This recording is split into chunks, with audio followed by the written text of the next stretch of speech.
Ой, блин, опять эта старуха! Скорее бы уж коньки отбросила!» Ворчала Алла, глядя на низкий потолок своей маленькой квартиры. Ее ругань была не просто словом, это было ежедневное проклятие Катерисе, которое она повторяла про себя и вслух, будто прогоняя навязчивый образ пожилой женщины, чей голос и присутствие выводили ее из себя. Алла ненавидела свою свекровь Антонину Андреевну, но ненависть быстро переходила в расчетливую жажду. Ей хотелось не только избавиться от тягости общения, но и завладеть тем, что свекровь считала своим. Трехэтажный дом, дача и вклады в банке представлялись ей не просто собственностью. Это был билет в новый мир. В мир, где больше не нужно было считать каждый рубль. В мечтах Аллы эти деньги уже лежали на ее счетах, а бывшая старуха — лишь пустая память, которая мешала наслаждаться новой жизнью. Муж Вадим, вечно растерянный, пытался успокоить супругу и в то же время переживал о матери, но в глубине души понимал, что между любовью к матери и страхом потерять расположение жены стоит выбор, который давит на него тяжелой гирей. Антонина Андреевна всю жизнь вела дела. Разумная, расчетливая и трудолюбивая. Она прошла путь от мелких поручений до руководства крупными строительными проектами. Ее рука была твердой в переговорах, а ум хладнокровным в кризисные моменты. Благодаря этому многим казалось, что деньги и успех – ее естественная среда. Сына она любила искренне, но видела, что у Вадима другие наклонности. Он не горел желанием вести бизнес, предпочитал стабильность простой работы. Она пыталась заинтересовать его делом, давать ему советы и поручения, но в ответ равнодушие и уклончивые отговорки. Все это огорчало ее, но не ломало. Она знала цену деньгам и понимала, что не стоит навязывать сыну то, к чему у него нет склонности. Алла же с самого начала воспринимала Вадима как средство достижения собственных целей. Для нее уютная квартира и экономия – это не цель, а временное препятствие к роскошной жизни. Сноха смотрела на свекровь как на мешающую фигуру, намекая на ее статус и богатство, и строила планы, в которых Тоня мешала счастью и привилегиям, которые должны были достаться правильным людям. Однажды болезнь подкосила Антонину. Суставы отказались слушаться, ходьба стала мучительной, и то, что казалось временной усталостью, превратилось в серьезную проблему. Ее силы стали убывать постепенно, и в один роковой день она просто не смогла подняться с постели. Тоня, всегда привыкшая быть в движении и держать все под контролем, испытала ужас от собственной беспомощности. «Зайди, сыночек», — прошептала она, и Вадим, почувствовав знакомую тревогу, поспешил к матери. Сердце его сжалось от предчувствия худшего.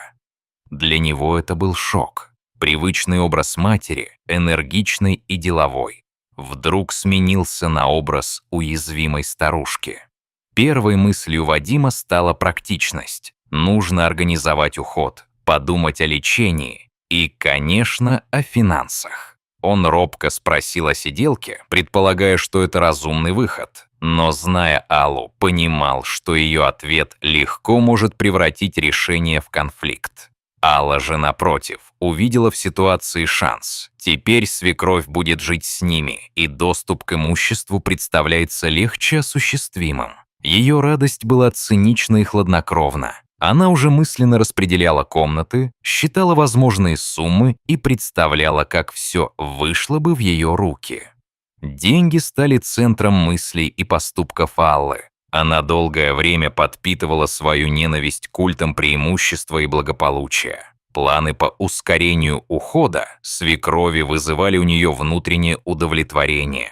Мысль о том, что однажды она будет свободна от чужого присутствия и сможет пуститься в новую жизнь, придавала ей смелости. Она всерьез размышляла о таблетках, о слабительных дозах, о возможных естественных сценариях, которые могли бы подстроить случайную смерть. Откровенно говоря, когда она поделилась своими намерениями с мужем, в комнате повисла ледяная тишина. Вадим побледнел, во взгляде у него застыло отторжение, но вместе с тем и страх. Ведь речь шла о семье и будущей стабильности. Он не был готов к преступлению, но услышанные слова глубоко его потрясли. От мысли, что мать может стать жертвой, у него пробежал холод по спине. Сомнения и страхи гремели в его голове, но открыто он пытался остановить жену. «Не делай этого», – бормотал он, надеясь, что холодность Аллы рано или поздно рассосется. Случайно сказанные и услышанные слова – самые смертельные. Антонина, частично сохранившая слух и готовность к рассуждению, подслушала разговор сына и снохи. Жизнь прошла перед ее глазами, как старый фильм. Забота, работа, маленькие радости и вдруг измена и предательство со стороны самых близких. Сердце ее разорвалось от боли. Оказалось, сын и жена обсуждали ее возможную смерть как событие, выгодное для них. Эта рана была глубже, чем физическая болезнь. Она пробудила в Тоне ту гордость, которая гложет сильного человека на закате. Собрав последние силы, она решила не ждать естественного исхода, не становиться жертвой, которой можно легко распорядиться. Она, пусть и с тяжестью в ногах, но с решимостью в душе, собралась и ушла из дома с маленьким чемоданом, словно уходя в изгнание, чтобы сохранить оставшуюся гордость и честь. Шла она по улицам, незнакомая и обиженная, и момент слабости настиг ее быстро. В теле нарастала боль, и в конце концов на скамейке в парке она едва удержалась на ногах. Холод и усталость сдавливали грудь, чемодан был тяжел, и силы убывали. В самый критический момент ее внезапно нашла Вера Николаевна, давняя подруга, которая как будто всегда была рядом, хоть и не каждый день. Вера шла с прогулки с собакой, и лай Джека привел ее к скамейке, где лежала Антонина, полузабывшая. Вера знала Тоню с юности. Она сразу поняла, что дело плохо, и без минут вызвала скорую. Скорая приехала, Антонину подняли и увезли в больницу. И в тот миг, когда мир казался окончательно сломанным для нее, появился тоненький луч надежды. Ее спасли. Диагноз был суров. Обширный инфаркт и частичный паралич ног, поворот в жизни, который мог оставить человека беспомощным навсегда. Никто из родных в первые часы не пришел. И это отсутствие было для Антонины словно соль в уже открытую рану. Родные, которые должны были быть рядом, либо заняты, либо склонны к отчуждению, и это заставляло женщину чувствовать себя одинокой в собственном беде. Врач сказал, что прогноз пока неопределенный, но шансы есть, если будет должный уход и реабилитация. Пока Антонина лежала и боролась за дыхание, в ее голове постоянно мелькали мысли о том, почему так повернулись судьбы и кто на самом деле остался рядом. Вера, оправдывая свое призвание к помощи, решила не оставлять подругу. Она стала тем светом, который протянул руку спасения и не ушел, пока ситуация не стабилизировалась. Медицинская реальность оказалась сурова. Палаты, каталки, однообразная еда, механический ритм процедур – все это давило на душу. Антонина чувствовала себя лишней и ненужной, словно шла в никуда, и часто поддавала унынию. Медсестры и соседи по палате не всегда были тактичны. Разговоры о том, что у нее и родственников нет, звучали как обвинения и оставляли шрамы. Но мир добрых людей тоже существовал. Вера ежедневно приводила фрукты, приносила теплые вещи и сидела рядом часами, рассказывая истории и напоминая о прошлом, чтобы разум не сдаваться. Постепенно, шаг за шагом, на маленьких успехах и под опекой врача, Антонина почувствовала, как в ее теле просыпаются крошечные силы. Вера не считала это долгом. Это был акт глубокой дружбы. той самой, которая давно перестала быть формальностью и стала смыслом жизни. Когда Тоню перевели из реанимации в общую палату, ей было тяжело принять новый порядок вещей. Она долгое время не могла есть и утратила интерес к жизни. Казалось, что страх и обида застилили все желания. Но рядом оказалась Вера, и она не оставила подругу в одиночестве. Слова подруги, ее тепло, маленькие заботы – все это начало вытаскивать Антонину из мрака. Постепенно, под контролем врачей и с нескончаемой заботой Веры, состояние начало выправляться. Сначала пробежало покалывание в ногах, потом судороги и, в конце концов, первые робкие шаги на костылях. Каждый такой шаг казался победой над равнодушием и предательством. Эти маленькие триумфы возвратили Антонине веру, что жизнь все еще может быть наполнена смыслом. Процесс восстановления изменил и судьбы тех, кто остался за кадром.